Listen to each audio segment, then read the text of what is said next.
جیسے یونان میں کشتی حادثے کے اوپر ہوا، جیسے لوگ اپنی جان کے خود دشمن ہو جاتے ہیں.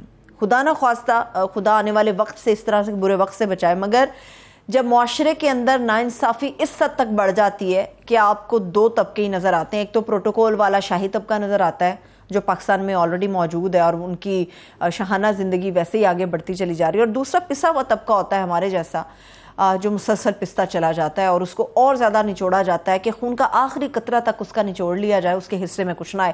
تو وہ اپنے خون کا ایک قطرہ شاید بچانے کے لیے سرکاری ملازمین اس وقت لاہور میں اکٹھے ہوئے. لیٹس سی کہ اس کے اوپر کیا اپڈیٹ آتی ہے. مگر اس وقت جو صورتحال ہے کسی کے کانوں پہ جو اس لیے نہیں رہیں گے کیونکہ کوئی بھی ایک آدمی نہیں گیا وہاں پہ جا کے ملازمین سے بات کرنے کے لیے، ان کی مانگیں پوری کرنے کے لیے، یا ایٹ لیسٹ ان کو یقین دلانے کے لیے کہ جناب ہمیں کچھ وقت دیجئے، ہم مل بیٹھ کے اس معاملے کو جو ہے نا وہ حل کر لیں گے. سیکنڈ جو امپورٹنٹ معاملہ ہے جو میں نے بات کی، کیوں کوئی ان ملازمین کے پاس نہیں گیا؟ کیونکہ سارے اپنی سیاست کے اندر لگے ہوئے ہیں. کسی کو فوٹو کھنچوانی ہے، کسی کو اگلی گورنمنٹ کے اندر اپنا عہدہ لینا ہے، کسی کو اگلی گورنمنٹ کا حصہ بننا ہے. اب جو سراسر فارغ کر دیا گیا ہے نا وہ مولانا فضل الرحمان صاحب کو. مولانا صاحب سمجھ رہے تھے کہ شاید وہ اس شطرنج کے اندر کھیلے جانے والا ایک ایسا بادشاہ ہے جو سارے مورے ہلا رہا ہے، کیونکہ جی وہ پی ڈی ایم کے سربراہ ہیں. یہ بہت پہلے سب کو بات پتا تھی کہ مولانا صاحب سے جو کام لینا تھا، جو ان کی ضرورت تھی، وہ ضرورت پوری ہو گئی. اب جب سب پورا ہو گیا تو مولانا صاحب کو پھر جب حلوہ بٹے گا تو ان کو کیوں دیں بھائی؟ حلوہ کھانے کے لیے دو بڑی جماعتیں ہیں نا. ابھی وہ تیسری پی ٹی آئی کو تو شامل ہونے نہیں دے رہی. نون لیگ اور پیپلز پارٹی کسی طور بھی مولانا صاحب کو جو ہے نا وہ لفٹ نہیں کرا رہی، ان کے پاس نہیں جا رہی یا ان کو بلا نہیں رہی. کل ایک چھوٹی سی ملاقات وزیر اعظم صاحب نے کی مولانا صاحب سے، مگر اس میں بھی صرف سویڈن کے ایشو کے اوپر بات ہوئی ہے اور انہیں کچھ دینے دلانے کے لیے جو مال غنیمت ملا ہے اس میں سے دینے دلانے کے لیے مولانا صاحب کے لیے کچھ باقی نہیں بچا اور وہ دیں گے بھی نہیں.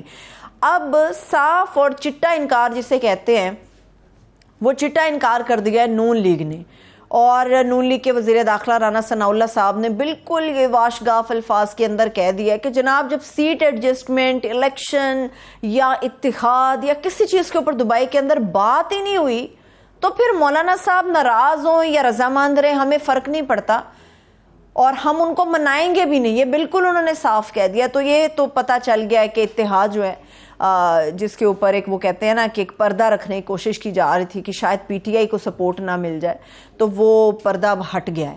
وہ سارا ایک وہ کہتے ہیں کہ سارے کے سارے ایک جیسے ہیں اور سارے کے سارے اب نظر آنے لگ گئے ہیں. تو یہ سیاسی اتحاد ختم ہو گیا ہے. اب آپ دیکھیں گے چند دنوں میں اسمبلی تحلیل تو بعد میں ہوگی، ایک دوسرے کے خلاف جو گالم گلوچ، جو اختلاف اور جو ہمیں نظر آتی ہے پولیٹیکل سچویشن پاکستان کے اندر وہ ہمیں بنتی ہوئی نظر آئے گی. پھر ہم نے دیکھا، میں نے بہت پہلے آپ سے میں نے کہا تھا کہ کشمیر کا معاملہ حل ہونے جا رہا ہے. جو بھارتی سپریم کورٹ ہے اس نے واضح طور پہ بتا دیا، روزانہ کی بنیاد پہ سماعت ہوگی. آج کا ڈے بڑا امپورٹنٹ تھا انڈیا کے اندر، اور پورا انڈین میڈیا، پوری مودی گورنمنٹ اور دنیا کی نظریں اس وقت کشمیر کے معاملے کو لے کے انڈین سپریم کورٹ کے اوپر تھی. تو فائنل ڈیسیجن وہاں سے آ گیا. فائنل ڈیسیجن یہ آ گیا وہاں سے کہ اب پیر اور جمعے کے علاوہ جتنے بھی ہفتے کے باقی 5 دن ہیں لگاتار اس کی سماعت ہوگی. اور بڑی قوی امید ہے کہ جو آرٹیکل 370 کا نفاذ ہے وہ دوبارہ سے اس کی خصوصی حیثیت بحال کر دی جائے گی. اب جو موسٹ امپورٹنٹ معاملہ ہے، جو میرے آپ کے دنیا کے 2 ارب مسلمانوں کا معاملہ ہے، جس کے اوپر مجھے افسوس ہے، مجھے شرم ہے کہ بات نہیں کی گئی. ہمارے کسی سوشل میڈیا ایکٹیوسٹ نے بات نہیں کی، ہمارے کسی یوٹیوبر نے بات نہیں کی، ہمارے کسی بڑی مذہبی جماعت نے بات نہیں کی. وہ جو جماعتیں ہمیں چھوٹی چھوٹی بات کے اوپر سڑکوں پہ نظر آتی تھیں، ان میں سے کوئی ایک جماعت باہر نہیں نکلی اور کسی نے بات نہیں کی. میں آج یہ بات اس لیے کر رہی ہوں کیونکہ چیزیں اب فائنل سٹیج کی طرف ہیں، اور وہ فائنل سٹیج بڑی تہلکہ خیز ہے، بڑی خوفناک ہے، بڑی اندھی قسم کی ہے. اور یہ ایک پورا مافیا ہے دنیا کے اندر جو مسلمانوں کے خلاف اس وقت سرگرم ہے. بڑے کم لوگ یہ بیک گراؤنڈ جانتے ہیں کہ ان فیکٹ سویڈن کا معاملہ اور ہماری مذہبی کتاب قرآن پاک کا جو معاملہ ہے وہ شروع کہاں سے ہوا تھا. اب بھی جو ریسنٹ اپڈیٹ ہے اس کا پس منظر تو میں آپ کو بتاؤں گی. بہت سارے لوگ انسائڈ سٹوری جانتے ہی نہیں ہے کہ وہاں پہ انفیکٹ ہوا کیا. ہمیں صرف اتنا پتا ہے کہ ایک ملعون نے آ کے ہماری مذہبی کتاب کو جس طرح سے نظر آتش کیا, ہمارے جذبات کو جس طرح سے بھڑکانے کی کوشش کی, وہ میں آپ کو بتاؤں گی. مگر جو اقوام متحدہ کے اندر ہے, سلیوٹ ہے اس وقت پاکستان کو کہ پاکستان نے ایک بڑا اہم مسودہ تیار کیا اور اس مسودے کو OIC کے پلیٹ فارم سے ریلیٹ کرتے ہوئے اقوام متحدہ کے اندر پیش کر دیا. آج امپورٹنٹ ڈے اس لیے کیونکہ آج وہ مسودہ زیر بحث آئے گا, اور جتنے بھی مغربی ممالک ہیں وہ نفرت تو مسلمانوں سے ویسے ہی کرتے ہیں, مگر پاکستان چونکہ اسے اسلام کے قلعے کے طور پہ دیکھا جاتا ہے, پاکستان کے ساتھ ان کی نفرت کچھ خاص قسم کی ہے. اب اس مسودے کے اندر کیا ہے؟ پاکستان نے بالکل واضح لکھا ہے کہ یہ جو کچھ بھی سویڈن کے اندر ہوا یہ مسلمانوں کے جذبات کو بھڑکانے کی ایک کوشش تھی. ہمارے مذہبی جذبات ہیں, ہماری مقدس کتاب ہے, اور یہ صرف مقدس کتاب کے علاوہ, مذہب کے علاوہ, یہ انسانی حقوق کا معاملہ ہے. یہ انسانی حقوق کا معاملہ اس لیے ہے کہ پوری دنیا کے اندر 2 ارب مسلمان ہیں. ایک بہت بڑا سروے, اور دنیا جو سروے کرتی ہے مسلمانوں کے لحاظ سے, دنیا کے اندر ہر چوتھا شخص مسلمان ہے. بہت کم لوگ اس بیک گراؤنڈ کی طرف جاتے ہیں. ہمیں یہ صرف کہا جاتا ہے ہم مسلمان ہیں اس لیے ہمیں دبانے کی کوشش کی جا رہی ہے. نہیں, مغربی ممالک کے اندر ایک مافیا پنپ رہا ہے جو مسلمانوں کے خلاف ہے, مسلمانوں کو آگے نہیں آنے دینا چاہتا. اسی لیے وہ تمام ممالک جو ہمارے مسلمانوں کے خلاف ہیں وہ یکجا ہو گئے ہیں. اب یہ قصہ کیا ہے؟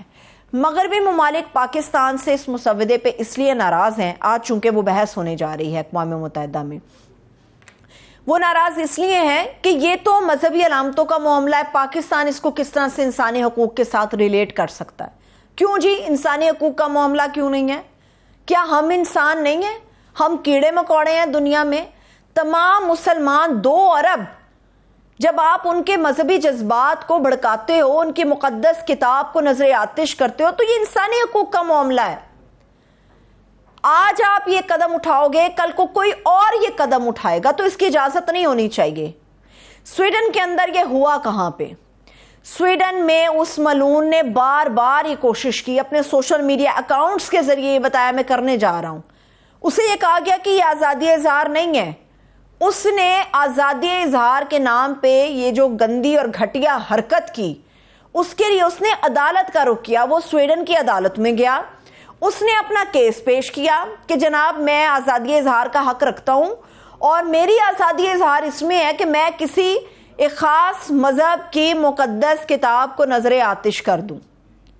اور وہاں کی عدالت نے اس کو اجازت دی, اس ملعون کو اجازت دی گئی, اور ہم سب نے دیکھا کہ اس نے کس طرح سے ہمارے عید کے موقع کے اوپر یہ اس نے حرکت کی. اور باقاعدہ طور پہ سویڈن کی پولیس, وہاں کے سیکیورٹی گارڈز کھڑے ہو کے اس کی ویڈیو بناتے رہے, اس کو انجوائے کرتے رہے.